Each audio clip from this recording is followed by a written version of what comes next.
Friends, दिशा chemistry class में आप सभी का फिर से स्वागत है।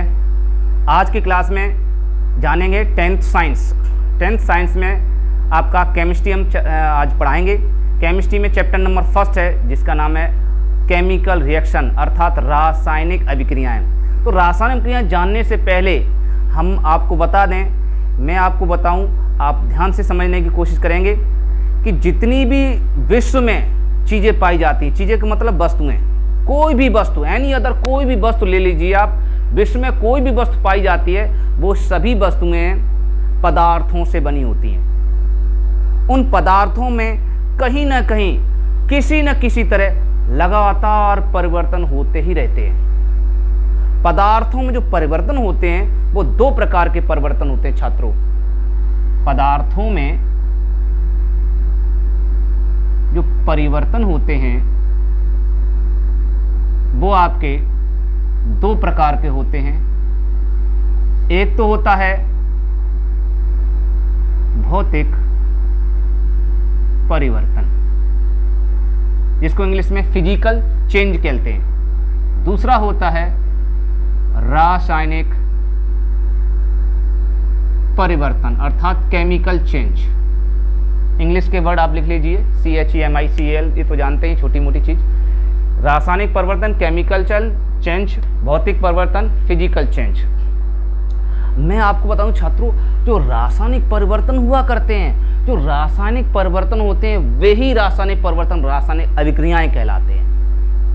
हाँ जी, रासायनिक परिवर्तन रासायनिक अभिक्रियाएं कैसे कहलाते हैं अभी हम आपको समझा देंगे स्टेप बाय स्टेप। पहले हम जानेंगे कि जो भौतिक परिवर्तन आप सभी जो प्रीवियस क्लास में आप शायद है 6 या 7th या 8th में आप पढ़ चुके होंगे, थोड़ा थोड़ा इनके बारे में आज डीपली पढ़ेंगे। तो वही हम आपको बताने जा रहे हैं कि भौतिक जो परिवर्तन होते हैं वो क्या होते हैं। ठीक है, तो हम सबसे पहले हेडिंग के रूप में डालते हैं भौतिक परिवर्तन। क्या होते हैं भौतिक परिवर्तन? तो छात्रों एक सीधा सा सिंपल से आप समझ लीजिए भौतिक परिवर्तन होते क्या है। सिंपल डेफिनेशन बाद में समझा देंगे आपको। सिंपल तरीके से हम कह सकते हैं वे परिवर्तन जो एक बार हो जाने के बाद वापस उसी रूप में आ सकते हैं। वापस आने का मतलब है अस्थायी होना, मतलब एक बार चला गया, चले आने के बाद वापस आ जाते, वापस लौट आते हैं, उनको हम भौतिक परिवर्तन कहते हैं। वापस का मतलब है कोई नया पदार्थ नहीं बनता, अर्थात अस्थायी परिवर्तन होते हैं। ठीक है, भौतिक परिवर्तन में। और रासायनिक परिवर्तन में क्या होता है? रासायनिक परिवर्तन में वे परिवर्तन होते हैं जो एक बार कम हो जाने के बाद, एक बार परिवर्तन हो गया उनमें, तो फिर वो उसमें कोई चेंजिंग नहीं आती, अर्थात कभी परिवर्तित किसी चीज़ में कहने का अर्थ है नया पदार्थ बन जाता है, अर्थात वो वापस नहीं आते। कहने का अर्थ है ये परिवर्तन पूरी तरह से स्थायी मान सकते हैं। ये परिवर्तन अस्थायी होते हैं और ये परिवर्तन प्रायः अस्थायी होते हैं, कभी कभी स्थायी भी हो सकते हैं। तो बात समझ में आ गई। अब बात करते हैं डेफिनेशन की। आखिर हम बात करते हैं, ये व्यवहारिक रूप में आपको बता दिया कि जो वापस लौट आए वो भौतिक परिवर्तन, जो वापस ना लौटें वो रासायनिक परिवर्तन। लेकिन जिसको हम डिफाइन करेंगे किताबी भाषा में, उसको हम कैसे लिखेंगे? तो छात्रों लिखने के प्रारंभ करिए आप लोग। भौतिक परिवर्तन, हेडिंग डाल लीजिए भौतिक परिवर्तन। तो देखिए वे परिवर्तन जिनमें पदार्थों की भौतिक अवस्था, क्या परिभाषा होगी? वे परिवर्तन जिनमें पदार्थों की भौतिक अवस्था, भौतिक अवस्था क्या होती? भौतिक अवस्था जैसे कि आप मान के चलिए आकार है ना, आकृति है, रंग है, रूप है, ये चीज़ें, ये भौतिक परिवर्तन भौतिक अवस्था में आती हैं, आदि बदल जाते हैं। तो देखो कितना आसान है। भौतिक परिवर्तन अर्थात भौतिक माने भौतिक अवस्था, परिवर्तन माने बदलना, तो भौतिक अवस्था बदल जाती है। देखिए ये लिखा भौतिक अवस्था आदि बदल जाते हैं। इस ट्रिक से आप समझ लीजिए। तो परिभाषा सीधी सीधी परिभाषा होगी कि वे परिवर्तन जिनमें पदार्थों की भौतिक अवस्था बदल जाती है, लेकिन रासायनिक संरचना नहीं बदलती। रासायनिक संरचना का मतलब रासायनिक संगठन है ना, उनके गुणधर्म नहीं बदलते। अर्थात कहने का मतलब है कि वही पदार्थ रहता है जो पदार्थ पहले था, अर्थात उस पदार्थ में कोई परिवर्तन नहीं होता, सीधी सी बात है। ठीक है, तो उसे हम भौतिक परिवर्तन कह सकते हैं। तो परिभाषा आपको अगर परिभाषित के रूप में करें तो एक लाइन में हम बोलेंगे, वे परिवर्तन जिनमें पदार्थों की भौतिक अवस्था बदल जाती है लेकिन रासायनिक संरचना नहीं बदलती, उन्हें हम भौतिक परिवर्तन कहते हैं। ये परिवर्तन अस्थायी होते हैं प्रायः। ये परिवर्तन प्रायः अस्थायी होते हैं। अस्थायी मतलब अनस्टेबल, वापस आ सकते हैं कहने का अर्थ है। अभी समझा देंगे कैसे। और इनमें कोई नया पदार्थ नहीं बनता, ये इनकी खास पहचान होती है। ठीक है, एक लक्षण भी बोल सकते हैं, डेफिनेशन भी बोल सकते हैं। जैसे आप देखते हैं जल का बर्फ बनना। अगर आप जल से बर्फ बना रहे हैं छात्रों, अगर आप जल से बर्फ बना लेते हैं मान लीजिए, तो बर्फ को आप जल में भी परिवर्तित कर सकते हैं। अर्थात वही जल बर्फ बन चुका है एक बार, बर्फ उसको पिघला दें तो वापस उसी रूप में आ सकता, पानी के रूप में। इसका मतलब बदला, कोई नया पदार्थ नहीं बना। तो जल का जमना, ठीक है, जिसको हम हिमायन कह सकते हैं। जल का बाष्पित होना, अर्थात जिसको हम बाष्पन कह सकते हैं शॉर्टकट में। जल का इकट्ठा होना, जिसको कहते हैं हम संघनन। ठीक है, तो संघनन है, बाष्पन है, हिमायन है। और तो और मोमबत्ती का पिघलना। मोमबत्ती को आपने पिघलते देखा हुआ है। जो मोमबत्ती पिघल जाती है, पिघलने के बाद बहुत से लोग इकट्ठा कर लेते हैं, इकट्ठा करने के बाद दोबारा उससे मोमबत्ती बना लेते हैं। इसका मतलब वो मोमबत्ती दोबारा वापस बन सकती है, कहने करते दोबारा वापस आ सकता है, उसको अस्थायी बोल सकते हैं। तो क्योंकि नया पदार्थ बना नहीं, इसलिए हम कह सकते हैं कि मोमबत्ती का पिघलना भी आपका भौतिक परिवर्तन है। लेकिन छात्रों, अगर मोमबत्ती को जला देते हैं तो जलाने के बाद जो मोमबत्ती जलकर उड़ जाती है, वो उड़ी हुई मतलब जो बाहर निकल गई, मतलब कम हो गई, उसको हम वापस नहीं लौटा सकते। जब वापस नहीं लौटा सकते तो मोमबत्ती का जलना आपका रासायनिक परिवर्तन हो जाएगा। ज़्यादातर स्टूडेंट सबसे ज़्यादा मात यहीं खाते हैं, सबसे ज़्यादा कन्फ्यूजन यहीं रहते हैं कि मोमबत्ती का पिघलना क्या है, मोमबत्ती का जलना क्या है। छात्रों, मैंने एक लाइन में आपको समझा दिया कि मोमबत्ती का जो पिघलना होता है वो भौतिक परिवर्तन होता है, और मोमबत्ती का जो जलना होता है वो रासायनिक परिवर्तन हुआ करता है। ठीक है, बिल्कुल सिंपल सी परिभाषा है, आराम से समझ सकते हैं। ठीक है, तो आपके समझ में आ गई भौतिक परिवर्तन एकदम ईजी तरीके से, बहुत अच्छा है। ठीक है, अब बात आती है रासायनिक परिवर्तन। अब रासायनिक परिवर्तन क्या होते हैं? देखिए, रासायनिक परिवर्तन को अभी मैंने आपको बताया था, रासायनिक परिवर्तन ही रासायनिक क्रियाएं ही होती हैं। ठीक है, तो इसलिए हम रासायनिक परिवर्तन को हम ट्रिक से अगर समझें तो कैसे समझेंगे? रासायनिक मतलब रासायनिक संगठन को हम रासायनिक, ठीक है, संरचना बोल सकते हैं। रासायनिक संगठन या रासायनिक संरचना। परिवर्तन माने होता है बदलना, परिवर्तन माने बदलना।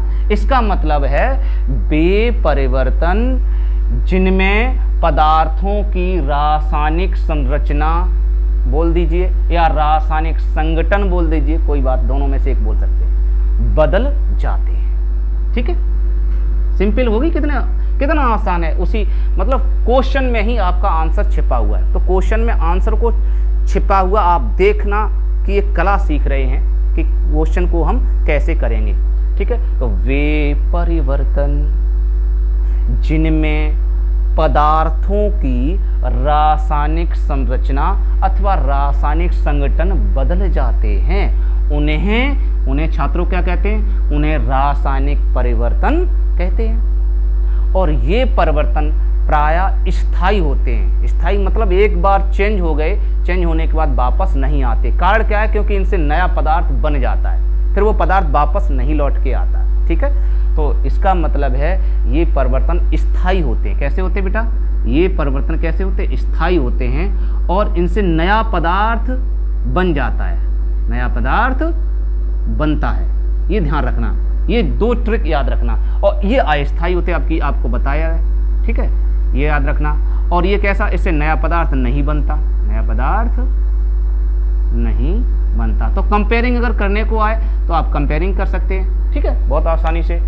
और अगर डिफाइन करने को आए तो डिफाइन भी कर सकते हैं, उसमें कोई फेरबदल वाली बात नहीं है, ठीक है। अब इसका जैसे क्या है, इसे हम कैसे पहचानेंगे एग्जाम्पल के तौर पर। इसका एग्जाम्पल क्या है, सिंपल, आपने देखा होगा दूध से दही का बनना। तो दूध से दही जब बनता है तो आपने छात्रों देखा, दूध से अगर दही बन गया तो आप दही को वापस दूध नहीं बना सकते, अर्थात दही के द्वारा दूध वापस नहीं लौटेगा। इसका मतलब नहीं लौटना ये हो गया स्थायी, मतलब एक बार चेंज हो गया तो हो गया, अब नहीं बदलने वाला, तो उसको स्थायी कहा जाता है। स्टेबल, मान लिया उसने कह दिया तो कह दिया, अड़ गया, तो वो ही होता है स्टेबिलिटी, अर्थात स्थायी। इसको स्टेबिलिटी कहा जाता है, स्थायित्व कहा जाता है। और कहने का अर्थ है पहले दूध था मतलब स्वाद मीठा था, उसके बाद वो दही जब बना तो खट्टा हो गया, खट्टा हो गया तो नया पदार्थ बन गया, इसका मतलब नया पदार्थ बन जाता है। तो सीधी सी बात, दूध का दही बनना, दूध का फट जाना, फटे हुए दूध को आप वापस दूध नहीं बना सकते, तो दूध का फट जाना। मोमबत्ती का जलना, अभी बताया, मोमबत्ती जल गई फिर ऊपर उड़ गई, वापस नहीं ला सकते, तो मोमबत्ती का जलना। और जितनी भी रासायनिक अभिक्रियाएं होती हैं विश्व में, जितनी भी रासायनिक क्रियाएं आप पढ़ेंगे 9th में, 10th में, 11th में, 12th में, BSc, MSc, PhD, जिसमें भी जितनी भी रासायनिक क्रियाएं, केमिकल रिएक्शन पढ़ेंगे, वे सारी केमिकल रिएक्शन रासायनिक परिवर्तन हुआ करेंगे। समझ में आ गया बेटा? तो इसके उदाहरण रासायनिक अभिक्रियाएं इसी का उदाहरण हुआ करती हैं छात्रों। तो आई होप आपको अच्छे से समझ में आ गया होगा कि भौतिक परिवर्तन क्या होते हैं और रासायनिक परिवर्तन क्या होता है। अगर एग्जाम्पल आपका बोर्ड एग्जाम में अगर क्वेश्चन आ जाता है कि रासायनिक परिवर्तन, हम क्वेश्चन आ जाता है ऑब्जेक्टिव रूप में, तो हम कैसे पहचानेंगे छात्रों? एक क्वेश्चन आप बता के दिखाएंगे, क्वेश्चन का आंसर आप लोग बताएंगे कौन सा परिवर्तन होगा। एक क्वेश्चन लिख लेते हैं, क्वेश्चन हम एक बोल रहे हैं, पहला क्वेश्चन मान लेते हैं।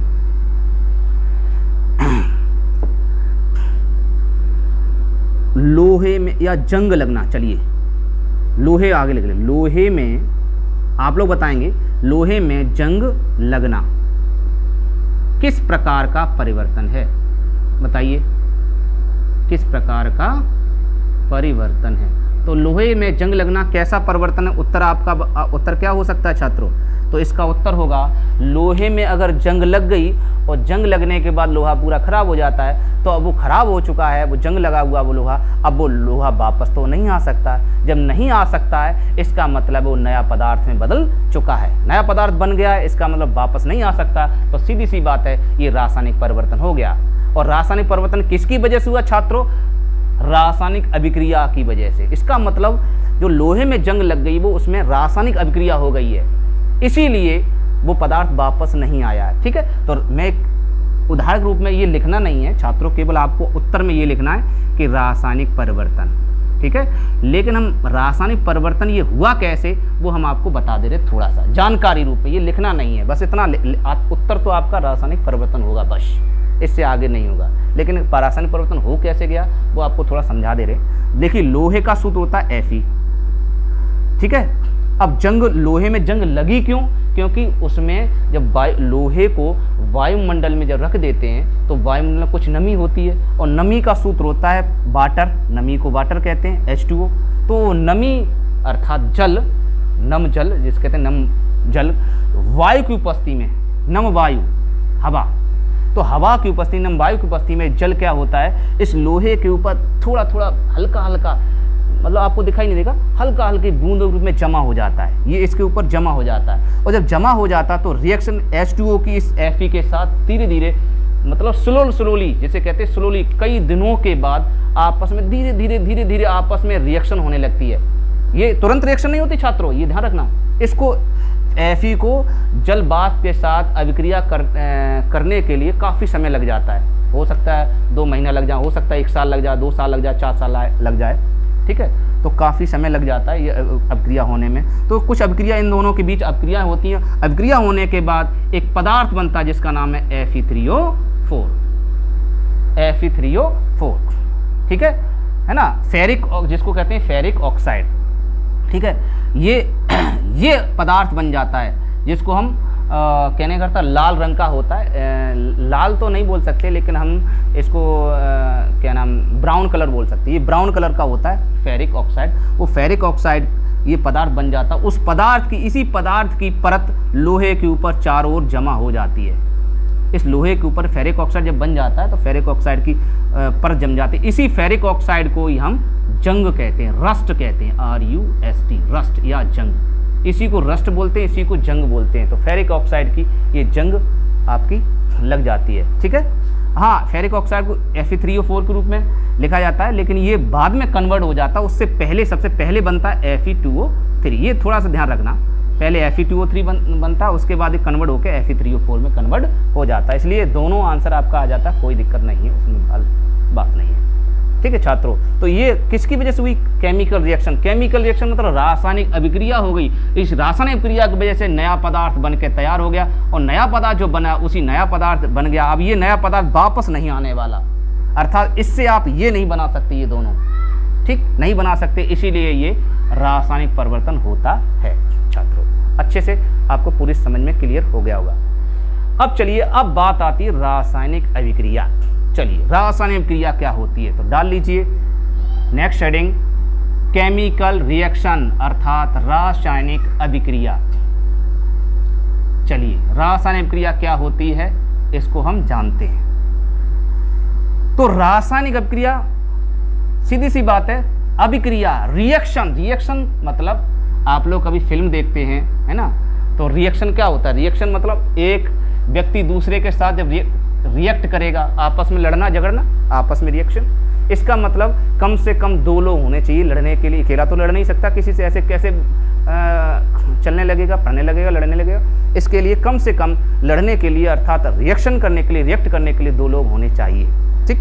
तो दो हो सकते हैं, कम से कम 3 भी हो सकते हैं, 4 भी हो सकते हैं। तो सीधी सी परिभाषा है, रासायनिक अभिक्रिया में हेडिंग आपने डाल दी होगी, रासायनिक अभिक्रिया। तो रासायनिक अभिक्रिया एक तरह की छात्रों प्रक्रिया होती है। रासायनिक क्रिया अर्थात इंग्लिश में कहते हैं केमिकल रिएक्शन। तो केमिकल रिएक्शन जो है एक तरह की, हम क्या बोल सकते हैं, केमिकल रिएक्शन एक तरह की प्रक्रिया होती है। दो या दो से अधिक पदार्थों के बीच इंटरेक्शन होता है, अन्योन्य क्रिया होती है आपस में, ठीक है। तो इसकी परिभाषा अगर करें, डिफाइन करें, तो परिभाषा बहुत आसान है छात्रों। सीधे शब्दों में क्या बोल सकते हैं कि वह प्रक्रिया, क्योंकि प्रक्रिया है तो वह प्रक्रिया जिसमें दो या दो से अधिक पदार्थ आपस में क्रिया करके नया पदार्थ बनाते हैं। है ना, कितनी आसान परिभाषा। क्या परिभाषा होगी छात्रों? वह प्रक्रिया जिसमें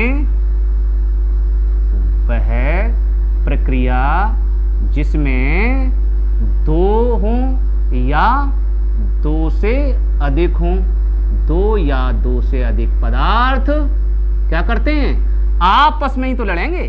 तो आपस में को परस्पर भी लिख सकते हैं, आपस में क्रिया करके क्या करते हैं, नया पदार्थ बनाते हैं। नया पदार्थ जरूरी है बेटा बनना, नया पदार्थ बनेगा तभी तो रासायनिक परिवर्तन होता। नया पदार्थ बनाते हैं,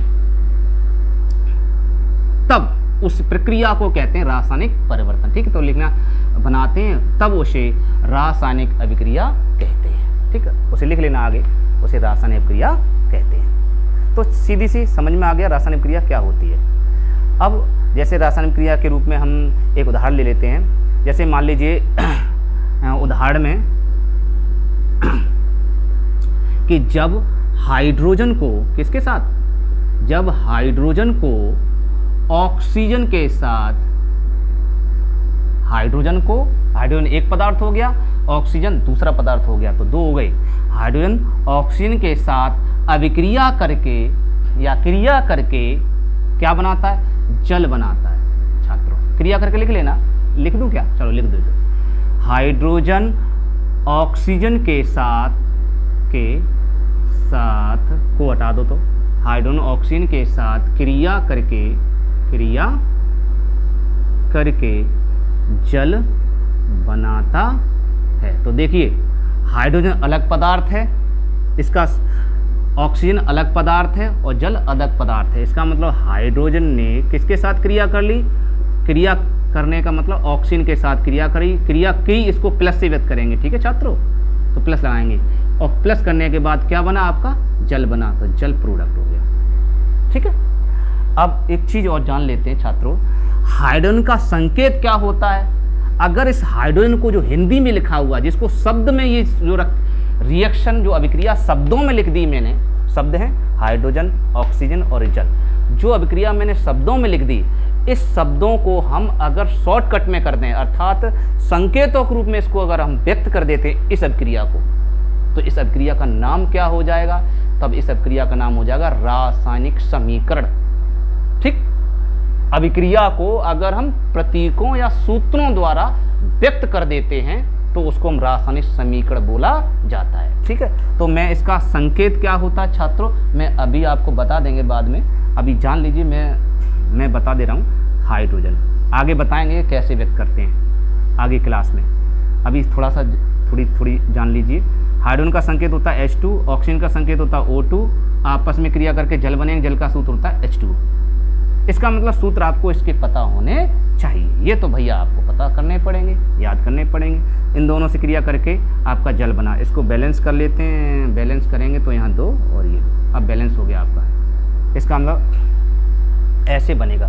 तो जो मैंने ये रिएक्शन लिख दी, इस रिएक्शन को हम रासायनिक समीकरण कहेंगे। क्या बोलेंगे छात्रों, रासायनिक समीकरण। आगे हम रासायनिक समीकरण क्या होता है, किसे कहते हैं, वो भी हम बता देंगे। और बहुत से छात्र जो समझदार छात्र हैं वो समझ भी गए होंगे रासायनिक समीकरण की परिभाषा क्या हो सकती है। अगर आगे देखें, नहीं तो आगे लिखा देंगे, नहीं तो आप समझ गए होंगे रासायनिक समीकरण की परिभाषा क्या होगी कि किसी रासायनिक अभिक्रिया में, है ना, अभिकारकों और उत्पादों को, अब आपके दिमाग में एक शब्द आ गई, अभिकारक उत्पाद क्या होते हैं, चलिए इसको भी बताते हैं, तब रासायनिक समीकरण आपको बताते हैं, ठीक है। तो चलो, अभिकारक क्या होते हैं छात्रों, इन दोनों को अभिकारक कहेंगे और इधर वाले को उत्पाद कहेंगे। ये अभिकारक हैं, अभिकारक इंग्लिश में कहते हैं रिएक्टेंट, REACTANT, रिएक्टेंट्स, और उत्पाद को कहते हैं प्रोडक्ट, PRODUCT।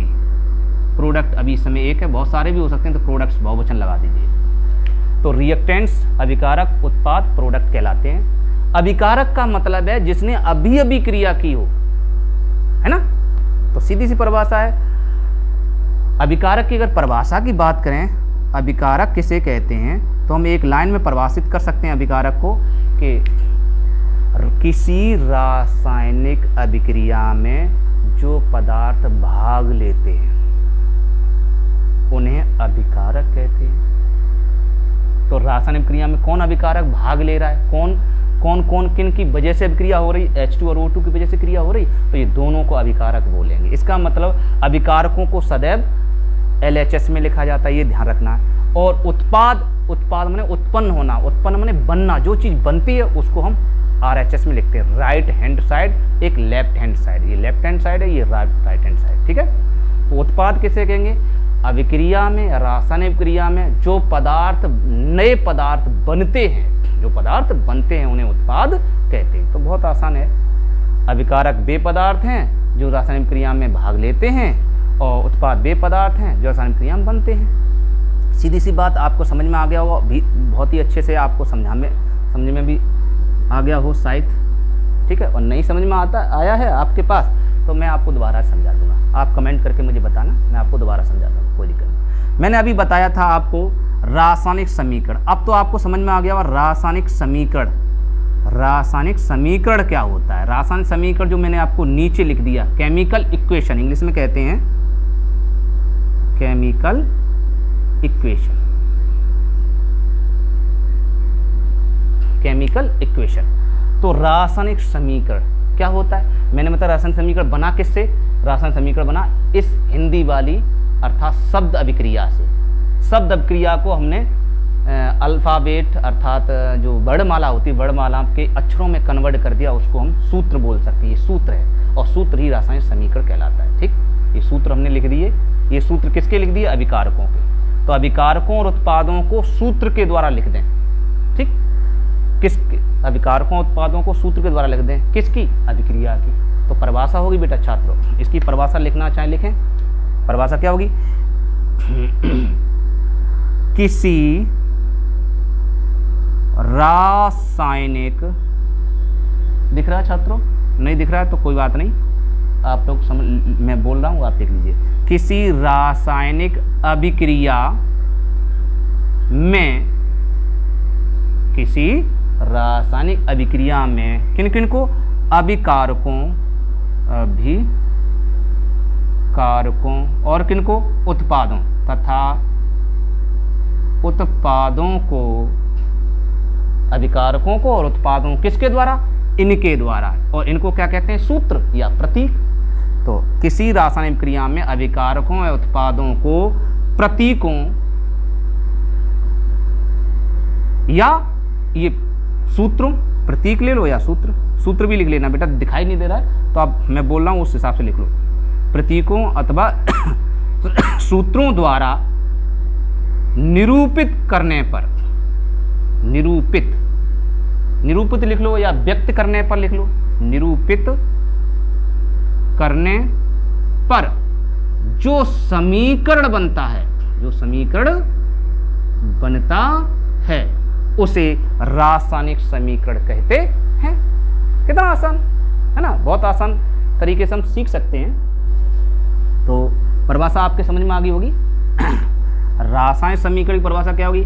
किसी, गाना के तौर पे आता है सब लोग, किसी रासायनिक अभिक्रिया में अभिकारकों और उत्पादों को प्रतीकों और सूत्रों के द्वारा निरूपित करने पर जो समीकरण बनता है उसे रासायनिक समीकरण कहते हैं, है ना। और जैसे ग्रुप में यही दोबारा आप लिखना चाहें दोबारा जैसे लिख लीजिए, और नहीं तो नया जैसे लिख लो, मैग्नीशियम को ऑक्सीजन के साथ मिला दो, है ना, वो भी जैसे है। तो जैसे आप यही उतार लेना दोबारा से, कोई दिक्कत नहीं। और नहीं तो नोट कर लेना, किताब से नोट कर लेना जैसे, ये जैसे में काम करेगा, कोई दिक्कत नहीं है, एग्जाम्पल में काम करेगा। तो हमने जाना रासायनिक समीकरण, ठीक है। रासायनिक समीकरण होते क्या है, अब जानते हैं छात्रों। रासायनिक समीकरण को लिखते कैसे, लिखने का तरीका क्या होता है, तो हेडिंग डाल लीजिए, रासायनिक समीकरण लिखने की विधि। रासायनिक समीकरण लिखना या लिखने की विधि, विधि लिख लो या लिखना लिख लो, हेडिंग रासायनिक समीकरण लिखते कैसे। तो छात्रों, रासायनिक समीकरण लिखने के लिए आपको निम्न बातें ध्यान होनी चाहिए। रासायनिक समीकरण लिखने के लिए कौन कौन सी बातें ध्यान होनी चाहिए। पहली बात, रासायनिक समीकरण में जो शब्द होते हैं उन शब्दों को या शब्दों के लिए आपको उनके नाम याद होने चाहिए, और नहीं है नाम याद है तो हो सकता है रासायनिक क्रिया में दी जाए। तो नाम, उनके नाम किसके, पदार्थों के, पदार्थ कौन, अभिकारकों के। तो पहला पॉइंट क्या है, किसी रासायनिक समीकरण में, लिख लीजिए अगर लिखना चाहें तो, किसी रासायनिक समीकरण में अभिकारकों और उत्पादों के नाम और उनके रासायनिक सूत्र ज्ञात होने चाहिए। नाम भी ज्ञात होना चाहिए, रासायनिक सूत्र भी ज्ञात होना चाहिए, ठीक है। क्या क्या ज्ञात होना चाहिए, नाम ज्ञात होना चाहिए और उनके सूत्र अर्थात रासायनिक सूत्र ज्ञात होने चाहिए, ये ज्ञात होना चाहिए, याद रखना। और दूसरी बात क्या है, दूसरी बात छात्रों बता दूं कि किसी भी रासायनिक समीकरण में जो पदार्थ होते हैं उन पदार्थों को अणुओं के रूप में लिखा जाता है। छात्रों, पदार्थों किसके रूप में लिखते हैं, पदार्थ को अणु के रूप में लिखते हैं, अणु के रूप में लिखते हैं, ये ध्यान रखना। पदार्थों को किसके रूप में लिखते हैं, अणु के रूप में लिखते हैं। जैसे मैं एक मान ले रहा हूँ, जैसे हाइड्रोजन एक पदार्थ है, हाइड्रोजन एक पदार्थ है, तो हाइड्रोजन को किससे व्यक्त करेंगे, आप H2 से व्यक्त करेंगे। H2, H से नहीं व्यक्त करना है, आप H से नहीं व्यक्त करेंगे, H एक परमाणु हो जाएगा, अणु नहीं होगा। अणु की परिभाषा आप जानते, अणु कम से कम तत्वों या 2 परमाणुओं से मिलकर बनते हैं, कम से कम 2, 3 भी हो सकते हैं, 4 भी हो सकते हैं। तो अणु की परिभाषा भी यही है, 2 परमाणु या 2 से अधिक परमाणु आपस में जुड़कर या आपस में मिलकर जो नया पदार्थ बनाते हैं उसको हम अणु कहते हैं। ठीक है, तो इसलिए अणु को रूप में लिखेंगे। ऑक्सीजन अगर कहता है छात्रों ऑक्सीजन, तो ऑक्सीजन को किससे लिखेंगे? ऑक्सीजन को O2 लिखेंगे। अगर कहता है नाइट्रोजन, तो नाइट्रोजन को किसके रूप में लिखेंगे आप? N2 के रूप में। अगर कहता है क्लोरीन, तो क्लोरीन को किसके रूप में लिखेंगे? आप लिखेंगे Cl2। इस चीज़ को आपको ध्यान रखना होगा। ठीक है, और कुछ तत्व होते हैं, तो कुछ तत्वों को किसके रूप में लिखेंगे? कुछ तत्वों को आप प्रतीकों के रूप में लिखेंगे, प्रतीकों के रूप में लिखेंगे। इस चीज़ को ध्यान रखेंगे। कुछ तत्व अगर तत्व दिए गए हैं तो उनको प्रतीकों के रूप में लिखना पड़ेगा। जैसे सोडियम, सोडियम एक तरह का तत्व है, तो इसको आप Na के रूप में लिखेंगे, Na2 के रूप में नहीं लिखेंगे। ठीक है, हाँ, इस चीज़ को ध्यान रखेंगे। तो Na। सोडियम अगर कहता है मैग्नीशियम, मैग्नीशियम भी एक तत्व है, तो उसको भी Mg के रूप में लिखेंगे। ठीक है, कैल्शियम अगर कहता है तो कैल्शियम को भी हम Ca के रूप में लिखेंगे। इस चीज़ को आप ध्यान रखेंगे। तो 2 बातें आपके समझ में आ गई। पहली बात क्या है? पहली बात है कि उनके रासायनिक समीकरण में अभिकारकों के और उत्पादों के नाम आपको याद होने चाहिए। आपको याद नहीं है तो ज्ञात होने चाहिए, है ना, और उनके सूत्र भी ज्ञात होने चाहिए। सूत्र आपको याद होने चाहिए, याद करने पड़ेंगे आपको। और दूसरी बात मैंने आपको बताया, दूसरी बात क्या है? पदार्थ अगर अणु के रूप में है, पदार्थ किसके रूप में? अणु के रूप में है, तो आप इसके ऐसे लिखेंगे, अणु के रूप में ही आपको लिखना पड़ेगा। और पदार्थ अगर तत्व के रूप में लिखा है तो आपको तत्व के रूप में ऐसे लिखेंगे। ठीक है, इस चीज़ को ध्यान रखेंगे। ठीक, अच्छा, अब तीसरी बात क्या है? तो तीसरी बात ये है बेटा, तीसरी बात है कि अभिकारकों को हमेशा आपको LHS में लिखना पड़ेगा, मतलब लेफ्ट हैंड साइड में लिखना पड़ेगा, अर्थात इधर बाईं ओर। ठीक है, आपको इधर लिखना होगा। अभिकारकों को आपको क्या करना होगा? अभिकारकों को LHS अर्थात लेफ्ट हैंड साइड में लिखना होगा, और उत्पादों को उस साइड में लिखना होगा। उत्पादों को उस साइड का मतलब है राइट हैंड साइड, अर्थात RHS की तरफ आपको लिखना होगा। ठीक है, एक को दाईं ओर और एक को बाईं ओर आपको लिखना होगा। चौथी बात क्या है? चौथी बात यह है कि अभिकारकों और उत्पादों के बीच में, चौथी बात, अभिकारकों और उत्पादों के बीच में आपको या तो बराबर लगाना होगा या आपको एक तीर लगाना होगा। बराबर लगा सकते हैं, दिख रहा है बराबर? हाँ, या बराबर लगा दीजिए। बराबर नहीं लगाते हैं तो आप तीर से व्यक्त कर सकते हैं। ठीक है, तो इसलिए चौथी बात ये। तो ये 4 बातें आपको आवश्यक है अगर रासायनिक समीकरण को लिखना है, तो ये 4 चीज़ें आपको ज़रूरत पड़ेंगी। तो नाम तो आपको याद करने पड़ेंगे, सूत्र भी आपको याद करने पड़ेंगे। ठीक है, और कैसे लिखे जाते हैं मैंने आपको बता दिया। अगर अणु के रूप में दिया गया है तो आपको अणु के रूप में ऐसे लिखेंगे, और तत्व के रूप में दिया गया तो आप ऐसे लिखेंगे। ठीक है, और अभिकारकों को हमेशा इस साइड में लिखेंगे, उत्पादों को हमेशा उस साइड में लिखेंगे। ठीक है, और अभिकारकों उत्पाद लिखते समय आपको बीच में या तो डबल लाइन अर्थात बराबर का निशान लगाना होगा या फिर तीर का निशान लगाना होगा। ये होगी। तो आज की क्लास में छात्रों बस इतना ही। आगे नेक्स्ट क्लास में हम कुछ और नया जानने की कोशिश करेंगे।